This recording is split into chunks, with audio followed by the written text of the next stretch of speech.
राधे राधे, जय श्री कृष्णा। आप सभी लोग के सामने एक सोहर गीत सुनाने जा रही हूँ। आप लोग सुनिएगा और कमेंट बॉक्स में बताइएगा हमारा गीत कैसा है।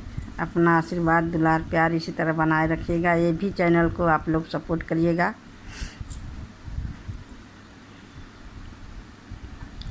आवहु ये ननद आवहु आके मंगल गावहु हो।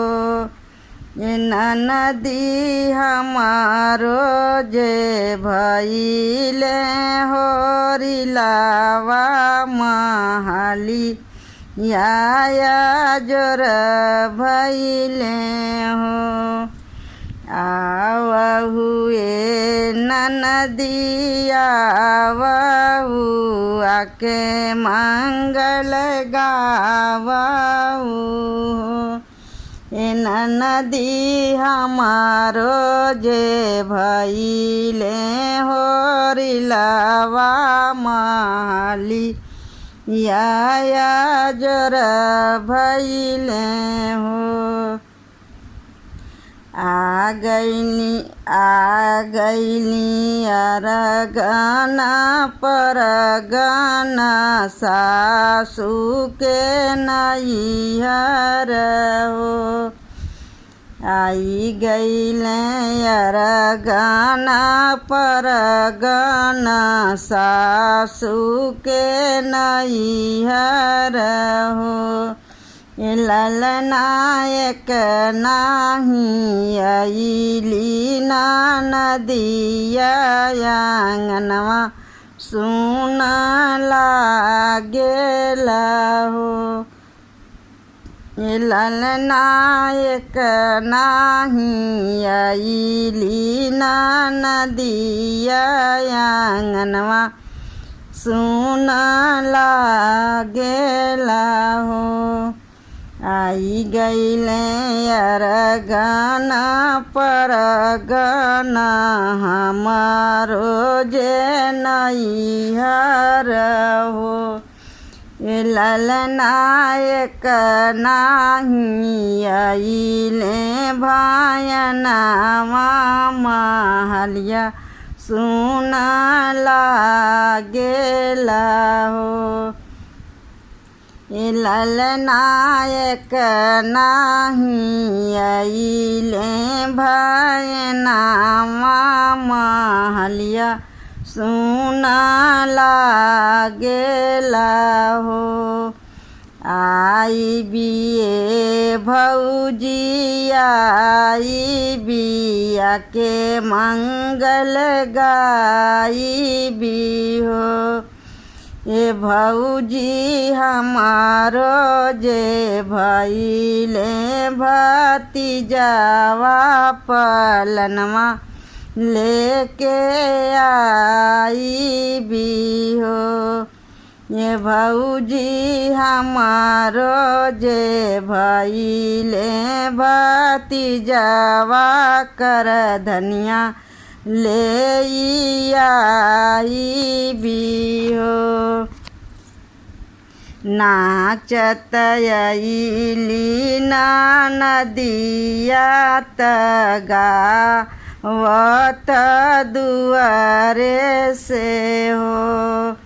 ये भौजी कहाँ बाणे मोर भतीजावा महलिया उठे सोहर हो।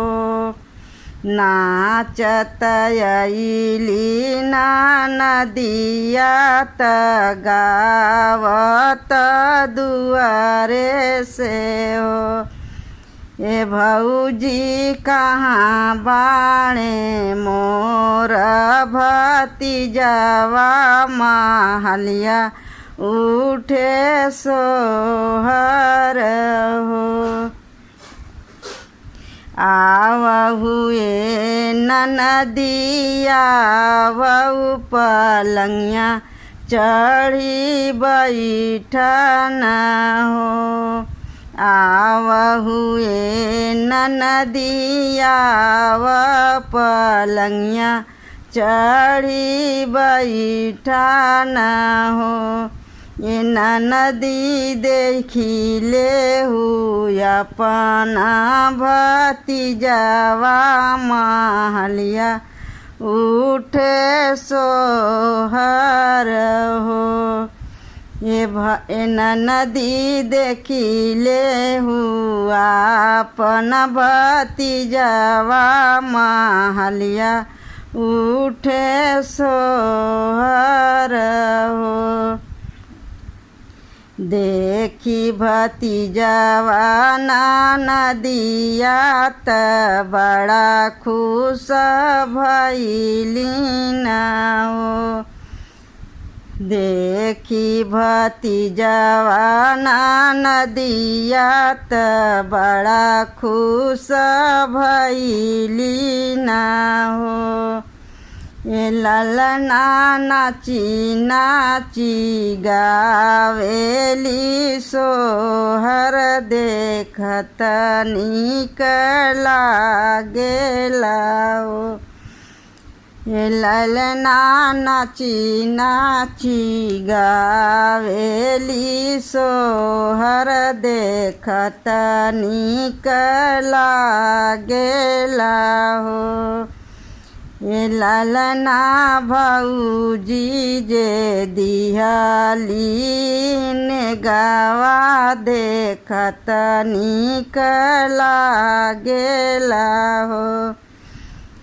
ये ललना भौजी जे दिहली कंगनवा देखत नीक लागेला हो।